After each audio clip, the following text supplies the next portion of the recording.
Alright, so normally when Pretty Bird takes a bath, he does not get this wet.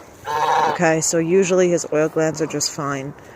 I wouldn't be surprised if the fact that he's gotten this wet from this one bath has actually been connected to the fact that he's been in a kennel for basically a week now.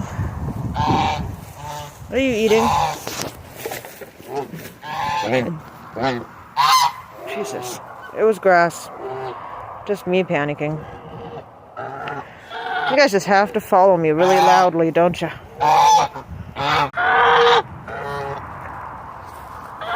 Focus on the underside on Pretty Bird there.